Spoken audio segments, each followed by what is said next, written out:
ચાલો મારા વહાલા વહાલા વિદ્યાર્થી મિત્રો, આજે આપણે ટોપિકની સાથે શરૂઆત કરવા જઈ રહ્યા છીએ અને તે ટોપિક કયો છે તો જુઓ છો તમે એડજેક્ટિવ. ઘણા બધા વિદ્યાર્થીઓની રજૂઆત હતી કે કોમ્પિટિટિવ એક્ઝામને લગતો એડજેક્ટિવનો ટોપિક છે તે લાવો, તો આજે આપણે તમારી સમક્ષ રજૂ કરવા જઈ રહ્યા છીએ. બરાબર, તો આ એડજેક્ટિવ છે તે માત્ર સામાન્ય અંગ્રેજી શીખવા માટે પણ કોમ્પિટિટિવ એક્ઝામ માટે પણ ઉપયોગી છે તે હું આજે તમને અહીંયા લાગશે અને આપણે તેની વિગતે ચર્ચા કરશું. કેટલા પ્રકારના એડજેક્ટિવ છે તે બધાની માહિતી મેળવવાનો પ્રયત્ન કરીએ અને સમજીએ કે કઈ રીતે તે વપરાય છે. તો અહીંયા તમે જુઓ છો વિથ એક્ઝામ્પલ રજૂઆત કરવાની છે અને એકદમ સરસ રીતે સ્ટેપ બાય સ્ટેપ અંગ્રેજી શીખવા માટે પણ આ ઉપયોગી છે. તો ચાલો શરૂ કરી દઈએ અને પ્રથમ ચર્ચા કરીએ. તો ભાઈ what is meaning of adjective or how many types of adjectives, કેટલા પ્રકારના એડજેક્ટિવ છે, વિશેષણ કેટલા પ્રકારના છે તેની ચર્ચા કરીએ. તો અહીંયા આપણને 1 થી 7 નંબરની વાત કરવામાં આવી છે. તો આ 7 7 વિશેની આપણે થોડી ટૂંકી અને વિગતે માહિતી મેળવીએ. તો પ્રથમ શું કીધું છે આપણને, ક્વોલિટી એડજેક્ટિવ એટલે કે ગુણ દર્શાવતો વિશેષણ, જે ગુણ દર્શાવે છે કંઈક તે પ્રકારનું વિશેષણ છે તે રજૂ કર્યું છે. પછી બીજું છે ક્વોન્ટિટી એડજેક્ટિવ એટલે કે જથ્થો દર્શાવતું વિશેષણ. આ દરેકની અંદર શું આવે છે તો આપણે વિગતે અંદર ચર્ચા કરીએ. બરાબર, તો પહેલાં સમજી લઈએ કે કયા કયા પ્રકારના છે, પછી આગળ વધીશું. પછી 3 નંબરમાં છે શું કીધું છે તો કે નંબર એડજેક્ટિવ, સંખ્યા દર્શાવતું. હે સાહેબ આવ્યું હોય તો કે હા, તમે જોશો એટલે ખ્યાલ આવશે કે સંખ્યા દર્શાવતું વિશેષણ આપણે વાપરીએ છીએ પણ ખબર નથી હોતી કે આને વિશેષણ કહેવાયો. બરાબર, તો આજે જોઈશું આપણે. પછી કીધું ડેમોન્સ્ટ્રેટિવ એડજેક્ટિવ, સંકેત દર્શાવતું. આ ડેમોન્સ્ટ્રેટિવ એડજેક્ટિવ છે એની ચર્ચા ખૂબ જ કરી હતી. બરાબર, ડેમોન્સ્ટ્રેટિવ પ્રોનાઉન તરીકે પણ આપણે આગળની ચર્ચા કરી હતી, તો આજે ફરી વખત એને જોઈએ. પછી કીધું પોઝેસિવ એડજેક્ટિવ, માલિકી દર્શાવતું વિશેષણ. પોઝેસિવ એડજેક્ટિવ એની પણ આપણે વિગતે ચર્ચા એક લેક્ચરની કરી હતી, પણ આજે છે તે કંઈક વિશેષણ વિશેષ રીતે રજૂ કરવાના છીએ. પછી કીધું ઇન્ટ્રોગેટિવ એડજેક્ટિવ એટલે કે પ્રશ્ન પૂછાતું અથવા તો પ્રશ્ન રજૂ કરતું વિશેષણ. ત્યાર પછીની વાત કીધી છે ડિસ્ટ્રીબ્યુટિવ એડજેક્ટિવ એટલે વહેંચણી દર્શાવતું. દરેક વ્યક્તિને, કેટલીક વ્યક્તિને, એક પણ નહીં બધાની, આ પ્રકારનું. તો આ દરેક 1 થી 7 એડજેક્ટિવ છે તેની વિગતે ચર્ચા કરી અને જોઈ લઈએ કે આ દરેક એડજેક્ટિવની અંદર શું શું આવે છે અને કઈ રીતે રજૂ કરવામાં આવે છે. તો પ્રથમ ચર્ચા કરીએ. ચાલો, તો પ્રથમ શું છે જુઓ જોઈએ તો કે ક્વોલિટી એડજેક્ટિવ, ગુણ દર્શક વિશેષણ. તો ગુણ દર્શક વિશેષણ છે શું પહેલા તો શું કીધું કે વ્યક્તિ કે વસ્તુનો ગુણ દર્શાવે છે. સારો ગુણ, ખરાબ ગુણ, વિગતવાર બધી માહિતી આપે ગુણ વિશેની. બરાબર, તો જોઈએ એટલે ખ્યાલ આવશે. She is a beautiful girl, તેણી સુંદર છોકરી છે. તો આ સુંદર એટલે કે બ્યુટીફુલ શું છે તો કે વિશેષણ. વિશેષણની ખાસિયત શું હોય છે મિત્રો તો કે વિશેષણ છે કદાચ વાક્યની અંદર હોય તો ભલે અને ન હોય તો ભલે, તેનો અર્થ તો નીકળે જ છે વાક્યનો, પરંતુ વિશેષણ જે છે તે વાક્યની અંદર કંઈક મસાલો ભભરાવી દે છે. તો આપણે એવું કહી શકીએ કે મસાલાનું કાર્ય કરે એટલે એડજેક્ટિવ. તમે જુઓ આ જ વાક્ય છે અને હું આ રીતે લખી નાખું કે ભાઈ she is a girl, she is a girl.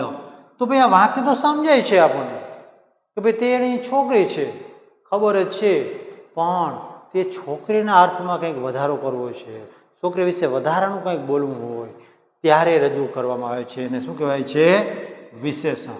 આપણે આ શબ્દ જે છે તે આ જગ્યાએ એડ કરી દઈએ તો વાક્ય કેવું બની જાય છે તો કે છોકરીના અર્થમાં વધારો થઈ ગયો છે.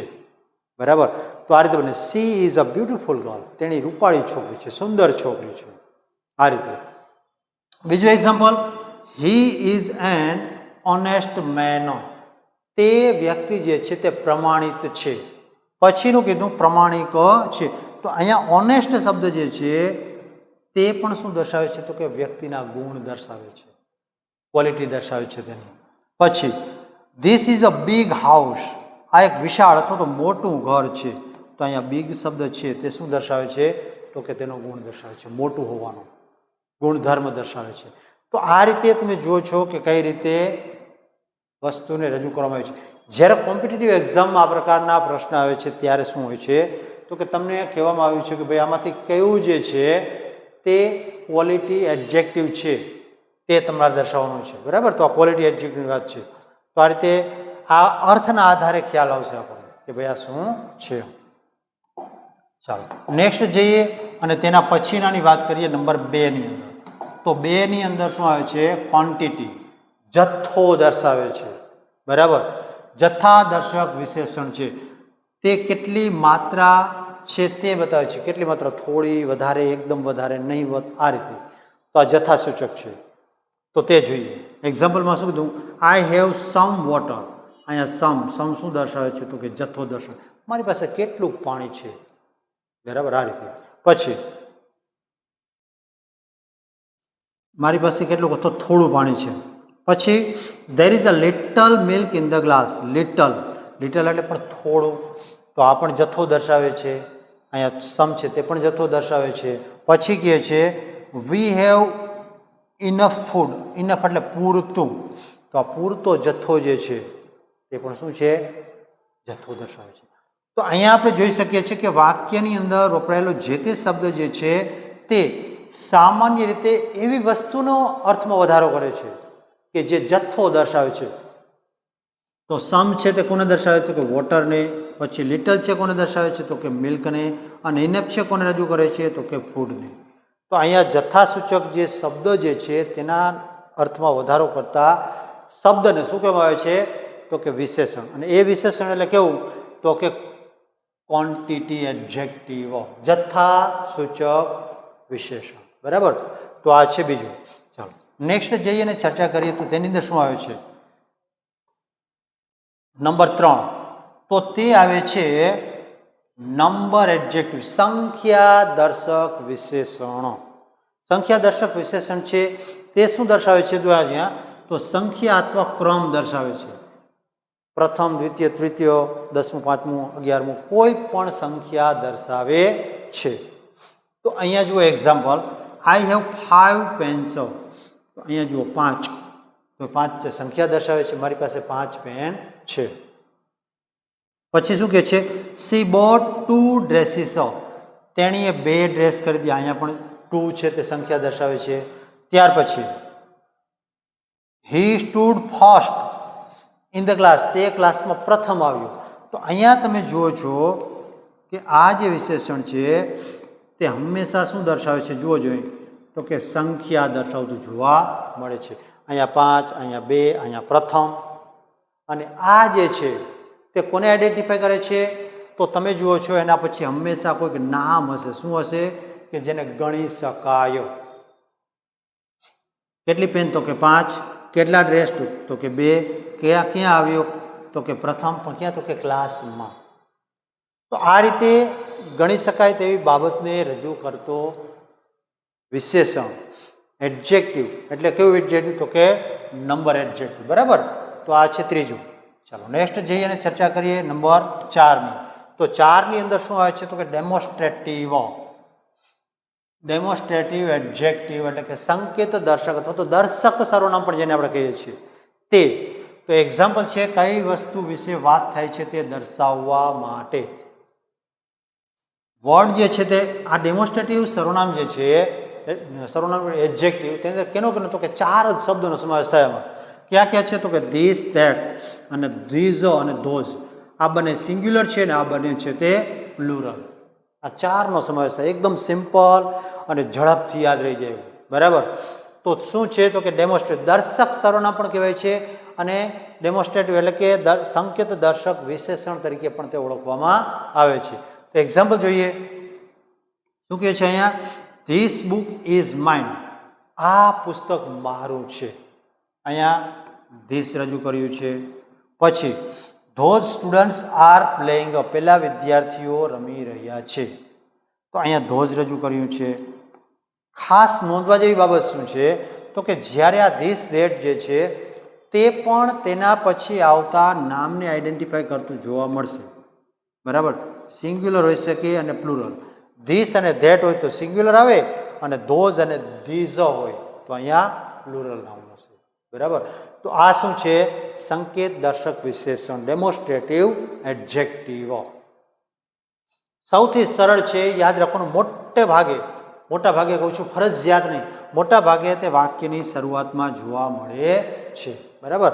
ચાલો, તો આ છે ડેમોન્સ્ટ્રેટિવ એડજેક્ટિવ. અને પછી નંબર 5ની ચર્ચા કરીએ તો તેની અંદર કેનો સમાવેશ થાય છે તે જુઓ જોઈએ તો કે પોઝેસિવ એડજેક્ટિવ, માલિકી દર્શક વિશેષણ. બરાબર. માલિકી દર્શાવવાની ત્યારે તો માલિકી અથવા સંબંધ દર્શાવવા માટે વપરાય છે. આપણને ખબર જ છે કે આપણે આખું કોષ્ટક તૈયાર કર્યું છે, આઈનું, માય, મીનું. બરાબર. આઈનું, માય, વીનું, અવર, યુનું, યોર, આ રીતે. તો એ જ બધા વિશેષણ છે ત્યાં આવશે. જો તો અહીંયા માય છે, યોર, હિઝ, હર, ઇટ્સ, અવર ને ધેર. તો આ બધા સર્વનામ જે છે, આ વિશેષણ છે, તે કયા વિશેષણ તરીકે ઓળખાય છે તો કે પોઝેસિવ એડજેક્ટિવ તરીકે ઓળખાય છે. એક્ઝામ્પલ જોઈએ એટલે ખ્યાલ આવશે તમને કે તે કઈ રીતે વપરાય છે. તો પ્રથમ એક્ઝામ્પલ શું છે? This is my pen. આ મારી પેન છે. જુઓ જોઈએ, અહીંયા પણ માય દર્શાવ્યું છે. પછી ધેટ ઇઝ ધેર હાઉસ. અહીંયા ધેર છે. અહીંયા પણ મિત્રો ખાસ નોંધવાનું કે જે કોઈ પણ એડજેક્ટિવ જે છે તે તેના પછી આવેલા નામને આઈડેન્ટિફાઈ કરતું જોવા મળશે. બરાબર. તો અહીંયા શું? તેઓનું ઘર, મારી પેન, આ પ્રમાણે. તો આ છે કયું તો કે પોઝેસિવ એડજેક્ટિવ. અને ત્યાર પછીના એડજેક્ટિવની વાત કરીએ તો તે કયું છે તો કે તે એડજેક્ટિવની વાત કરીએ તો છે ઇન્ટ્રોગેટિવ એડજેક્ટિવ, પ્રશ્નાર્થ વિશેષણ. સામાન્ય રીતે WH શબ્દ છે આમાં આવે છે, તો તેની ચર્ચા કરીએ. તો અહીંયા પ્રશ્ન પૂછવા માટે વપરાય છે વિચ, વોટ, હુઝ. બરાબર. આના સિવાયની ઘણી વખત જોવા મળે છે, મોટે ભાગે આ જ હોય છે. બરાબર. તો શું કીધું કે which book do you want. તમારે કયું પુસ્તક જોઈએ છે તો કઈ બુક જોઈએ છે. પછી whose bag is this? આ બેગ, થેલી કોની છે. તો તમે જુઓ જોઈએ કે અહીંયા વિચ શબ્દ છે તે અને whose શબ્દ છે તે કોને આઈડેન્ટિફાઈ કરે છે? તેના પછી આવેલા નામ. બરાબર. આ પ્રમાણે સામાન્ય રીતે આ ત્રણ જે છે તે વપરાય છે, વિચ, વોટ અને whose, કેમ કે નામને ધ્યાનમાં રાખીને વાપરવામાં આવે છે. બરાબર. તો આ છે આપણું કયો તો કે ઇન્ટ્રોગેટિવ એડજેક્ટિવ. અને ત્યાર પછીની વાત કરીએ તો નંબર 7ની અંદર આવે છે ડિસ્ટ્રીબ્યુટિવ એડજેક્ટિવ, વહેંચણી દર્શક. વહેંચી દે, એક ભાગ, બે ભાગ, ત્રણ ભાગ, ઝાઝા અથવા એક પણ નહીં, આ રીતે. જો અહીંયા શું કીધું? એક એકને અલગ દર્શાવે છે. દરેક વિશે ચર્ચા કરતો જોવા મળે છે. બરાબર. આખા સમૂહ નહીં. તો શું કીધું? ઈચ એટલે દરેક, એવરી એટલે દરેક, આઈધર એટલે બેમાંથી એક, નાઈધર એટલે બેમાંથી એક પણ, બે અથવા એકમાંથી એક પણ નહીં. બરાબર. એક્ઝામ્પલ જોઈએ. ઈચ સ્ટુડન્ટ રિસીવ્ડ અ પ્રાઇઝ. દરેક વિદ્યાર્થીને ઇનામ મળ્યું. તો અહીંયા જુઓ, ઈચ એટલે શું કીધું તો કે દરેકે દરેક વિદ્યાર્થીની ચર્ચા કરેલી છે. ત્યાર પછીનું વાક્ય શું કહે છે કે એવરી ચિલ્ડ્રન વોઝ હેપી. દરેક બાળક ખુશ હતું. કોઈ એક જ બાળક નહીં, દરેકે દરેક બાળક ખુશ હતું. અહીંયા વ્યક્તિગત રીતે કહેવામાં આવ્યું છે, તેમ છતાં સમૂહની ચર્ચા જોવા મળે છે. તો અહીંયા તમે જુઓ જોઈએ, આ એવરી શબ્દ જે છે તે કેવા પ્રકારનું છે તો કે ડિસ્ટ્રીબ્યુટિવ, વહેંચણી દર્શાવે છે. તો આ છે આપણા એડજેક્ટિવ. આપને ક્યાંય પણ આમાં પ્રશ્ન થતો હોય તો હજુ મને એ પ્રશ્નની રજૂઆત કરજો. આપણે એક એક ટોપિક જે છે, ફોર એક્ઝામ્પલ આ ડિસ્ટ્રીબ્યુટિવ એડજેક્ટિવ છે એનો આખો વિડીયો બનાવીએ અને આપણી સમક્ષ રજૂ કરીશું. બરાબર. તો જોઈએ તમને જો સમજાય છે તો ઠીક, નહીંતર મને રજૂઆત કરશો તો આપણે આના વધારાના લેક્ચર પણ હજી એરેન્જ કરીશું. બરાબર. ચાલો, અને હવે વાત કરીએ તો તેના સેન્ટેન્સ જે છે તે દરેકે દરેક પ્રેક્ટિસ સેન્ટેન્સ જે છે તે કઈ રીતે વપરાય છે તેના વિશે ટૂંકી ચર્ચા કરી લઈએ. બરાબર. તો અહીંયા શું કીધું કે he is a good teacher. જોજે આ શું દર્શાવે છે તો કે વિશેષણ દર્શાવે છે. કેવું તો કે ક્વોલિટી. બરાબર. Quality adjective. ત્યાર પછી I have a new bicycle. આ પણ શું દર્શાવે છે તો કે એડજેક્ટિવ દર્શાવે છે. ત્યાર પછી she is a kind woman. તેણી એક માયાળુ સ્ત્રી છે. આ એડજેક્ટિવ અહીંયા છે. પછી this is a beautiful garden. આ એડજેક્ટિવ છે. તો આ સુંદર બગીચો છે, આવી રીતે રજૂઆત કરી છે. તો મિત્રો આ રીતે જુઓ જોઈએ કે દરેક જગ્યાએ તમને એડજેક્ટિવ છે તે શોધતા મળી જવું જોઈએ. શું કહેવા માંગે છે તે, બરાબર. ચાલો નેક્સ્ટ એક્ઝામ્પલની ચર્ચા કરીએ તો શું છે તો કે સીને પણ વી શો 3 બર્ડ્સ. આ થ્રી કેવા પ્રકારનું એડજેક્ટિવ છે, બરાબર? તો તે છે નંબર એડજેક્ટિવ, નંબર દર્શાવે છે. પછી my father is a hard working man. Quality hard working એટલે શું દર્શાવે છે તો કે ક્વોલિટી કેવા, તો કે હાર્ડ વર્કિંગ છે, સખત કાર્ય કર્યા રાખે છે. પછી that is a large building, વિશાળ. આ શું દર્શાવે છે, એડજેક્ટિવ દર્શાવે છે. અહીંયા ફરી વખત કોને આઈડેન્ટિફાય કરે છે તો કે બિલ્ડિંગને, તે મોટી ઇમારત છે. પછી ધીઝ આર ફ્રેશ ફ્રૂટ્સ. અહીંયા ફ્રેશ તેઓ તાજા ફળ છે. આ પણ વિશેષ કોને દર્શાવે છે તો કે ફ્રૂટને દર્શાવે છે. પછી આઈ હેવ મેની ફ્રેન્ડ્સ, મારે ઘણા બધા મિત્રો છે. ફરી વખત આ કેવા પ્રકારનું વિશેષણ છે તો કે નંબર વિશેષણ, ઘણા બધા, બરાબર. હર ડ્રેસ ઇઝ બ્લુ, ક્વોલિટી વિશેષણ, બરાબર, તેનો ડ્રેસ વાદળી રંગનો છે. તો આ રીતે વિશેષણ છે તેને ઓળખવાનો પ્રયત્ન કરીએ અને આપણે યાદ રાખીએ, બરાબર. અને હવે કેટલીક બ્લેન્ક્સ છે, ખાલી જગ્યા, તેની ચર્ચા કરીએ અને આપણે પ્રેડિક્શન કરવાનું છે કે આની અંદર શું જવાબ આવે છે, બરાબર, જેથી કરીને ખ્યાલ આવે કે તમને પણ આવડ્યું કે કેમ. પ્રથમ છે ધ લાયન ઇઝ અ ખાલી જગ્યા એનિમલ. તો અહીંયા આપણે કહીશું સ્ટ્રોંગ.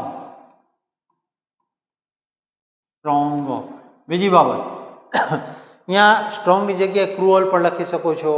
તમને અનુકૂળ આવે તે પ્રમાણે ગમે તે વિશેષણ જોડી શકો છો, જે અને વાક્યની અંદર મેળ બેસતો હોવો જરૂરી છે, બરાબર.